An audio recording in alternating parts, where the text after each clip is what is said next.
So, good afternoon, ladies and gentlemen, and it's my pleasure to also welcome you here to this workshop. And when I walked into the room, I said to Matti, "This looks like a self-help group setup, the way you are seated. So we are not the Alcoholics Anonymous here, but the Authorization Anonymous, or however you want to call it." And indeed, that's the goal of today, to look for help, if you will, in order to make the authorization application process even better. We've just heard the executive director saying that in his assessment it's all working well. But obviously, as he said himself, there is room for improvement, and that's the reason why the Commission, together with ECHA, has organized the event today. Some of you know very well that authorization as such is a concept that is very well known for certain groups of chemicals, biocides, plant protection products, medicinal products, or food contact materials being some of them. But indeed, for industrial chemicals, it was quite new and revolutionary being introduced in REACH. And the objective is also a different one. In the other areas, you need the authorization to even get on the market, whereas here in REACH, it's there to allow for a while continuing use of a substance while the ultimate objective is authorization. And while some go so far to say that only no authorization or no application is a good application, we in DG GROW see that slightly differently. When there is a need and there are legitimate reasons for companies why they cannot substitute, or at least not immediately, substances in Annex 14, they should have an avenue that allows them continued use that is not too burdensome and not too difficult, because otherwise we might have the unintended consequences that Gerd Dunseth also alluded to. So, where are we? It has been a learning exercise for everybody. Everything around authorization has been a learning exercise, starting from the identification of the SVHC, where maybe in the beginning the criteria were applied a little bit mechanically, and we have worked on that mostly last year and the year before with all stakeholders to develop the SVHC 2020 roadmap that should lead to a more rational choice of substances to be identified for the candidate list. Then, after the first prioritization of substances for Annex 14, the criteria were also reviewed in that area.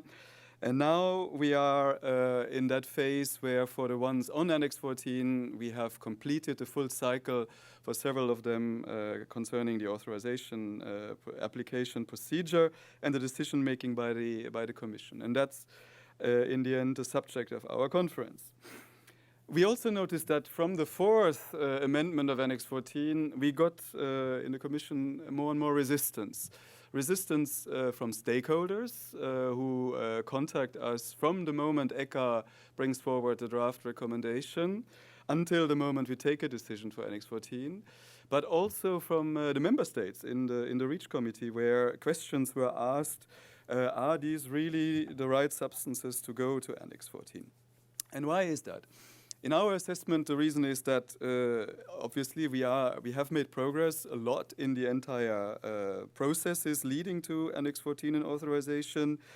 We see the results of that, and we see that more and more substances are concerned that have wide uses in many different areas, many different sectors, or there are complications such as very long and complex supply chains that make it not so obvious to work through the system for authorization.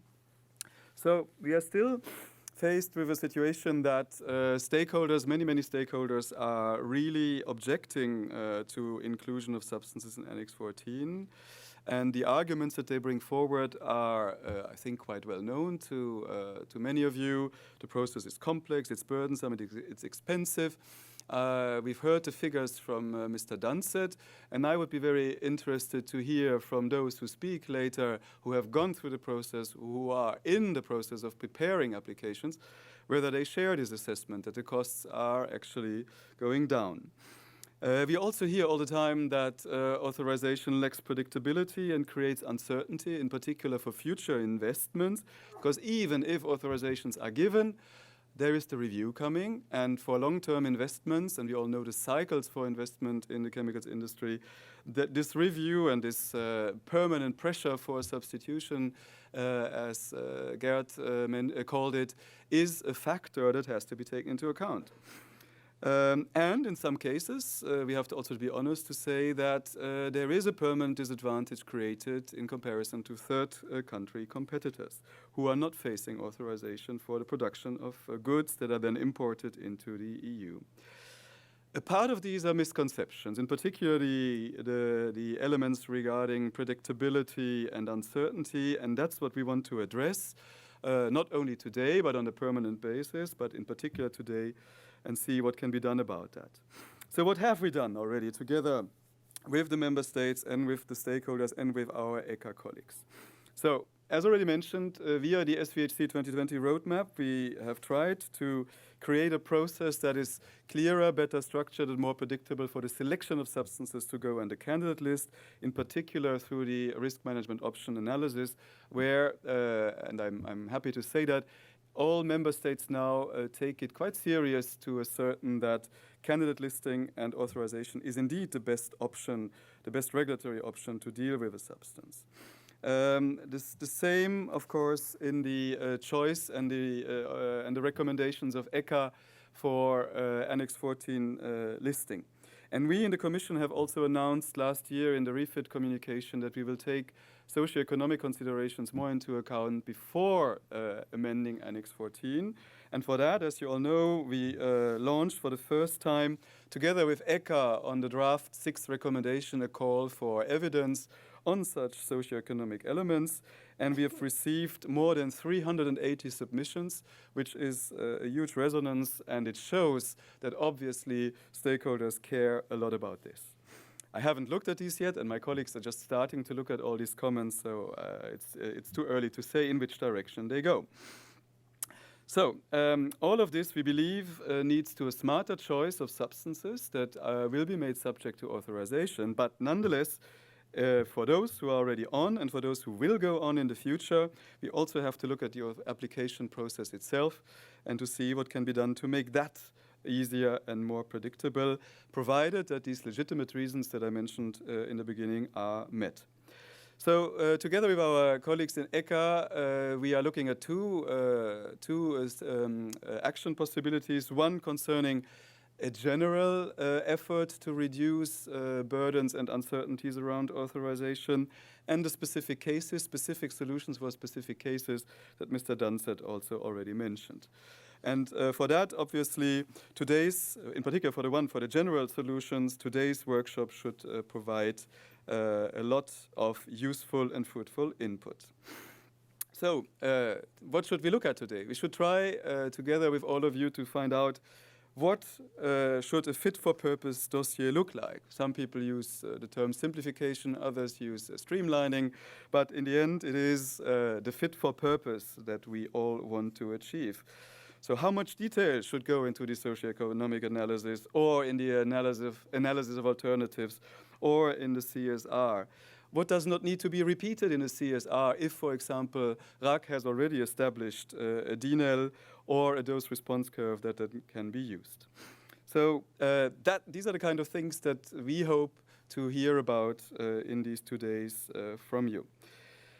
For the specific cases, we are looking at more specific solutions, and the low volume uses were already mentioned. And you might or have seen that last week we launched a public consultation on some of our ideas and proposals from the Commission on how a specific solution for this case could look like. We are also working intensively on addressing legacy spare parts and the use of substances in legacy spare parts, where we probably have to follow a two-step process. First, the prolongation of the sunset date, while we work on a more simplified solution. So I would encourage all of you to participate in this public consultation and give us your feedback on the ideas that are being brought forward. And to conclude, as already mentioned, today and tomorrow we want to hear from you what can be done in general to make the process for application for authorization easier and more predictable and more certain. You could also give us further ideas on what other special cases could be there, other than just only the low volumes and the legacy spare parts. In the end, while we all agree, and I think nobody disagrees, that substitution is the key objective of authorization, we also all know that there will be many cases where this can be achieved only progressively and over a longer period of time. And the misconception that an inclusion in Annex 14 automatically means ban, and an immediate ban more or less, which we are confronted with every day, that's something that we need to fight together. And this workshop, I hope, will also contribute to that. So we look forward to getting a very constructive input from all of you. Thank you very much.